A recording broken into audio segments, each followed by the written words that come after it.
বদরের যুদ্ধ মদিনার মুসলিম ও মক্কার কুরাইশদের মধ্যে সংগঠিত ইসলাম ধর্মের ইতিহাসের প্রথম প্রধান যুদ্ধ। বদর যুদ্ধ সম্পর্কে আরও বিস্তারিত জানতে হলে ভিডিওটি না টেনে শেষ পর্যন্ত দেখার অনুরোধ রইল। ধন্যবাদ। তবে চলো শুরু করা যাক। ইসলামের প্রাথমিক ইতিহাসের এক গুরুত্বপূর্ণ সংঘর্ষ বদরের যুদ্ধ 624 খ্রিস্টাব্দের 13 মার্চ 17 রমজান 2 হিজরি পশ্চিম আরবের বদর শহরের কাছে সংঘটিত হয়।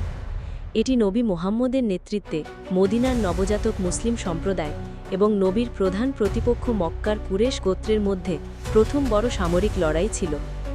এই যুদ্ধের ফলে মুসলিমদের একটি নির্ণায়ক বিজয় ঘটে, যা তাদের মনোবলকে উল্লেখযোগ্যভাবে বৃদ্ধি করে, তাদের অবস্থানকে শক্তিশালী করে এবং ইসলামের প্রাথমিক বিকাশের একটি মোড় হিসাবে বিবেচিত হয়। 622 খ্রিস্টাব্দে মক্কা থেকে মদিনায় মুসলমানদের হিজরতের পর দুই শহরের মধ্যে উত্তেজনা আরও বেড়ে যায়। মদিনায় বসতি স্থাপনকারী মুসলিমরা অর্থনৈতিকভাবে বেঁচে থাকার উপায় হিসাবে এবং মক্কায় তাদের কাছ থেকে বাজেয়াপ্ত সম্পদ পুনরুদ্ধারের জন্য মক্কার বাণিজ্য কাফেলাগুলিতে অভিযান শুরু করে।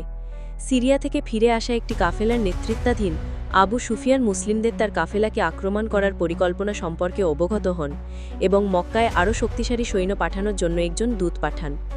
আবু জাহলের নেতৃত্বে মক্কাবাসীরা মুসলমানদের মোকাবিলা করার জন্য প্রায় 1000 সৈন্যের একটি বিশাল সেনাবাহিনী সংগ্রহ করে।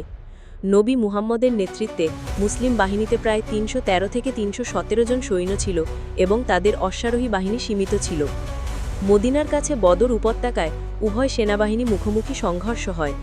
যুদ্ধে হাতে কলমে যুদ্ধ এবং দূরপাল্লার অস্ত্রের ব্যবহার উভয়ই জড়িত ছিল।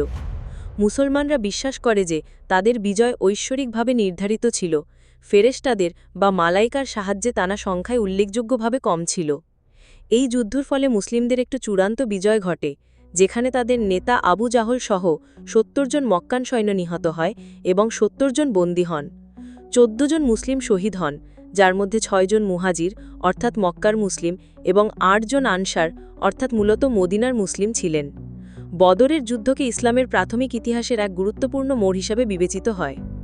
এটি মুসলমানদের একটি প্রতিভাবান শক্তি হিসাবে প্রতিষ্ঠিত করে, তাদের মনোবল এবং আত্মবিশ্বাসকে বৃদ্ধি করে। এই বিজয় নবী মুহাম্মদ এবং মদিনার মুসলিম সম্প্রদায়ের অবস্থানকে শক্তিশালী করে।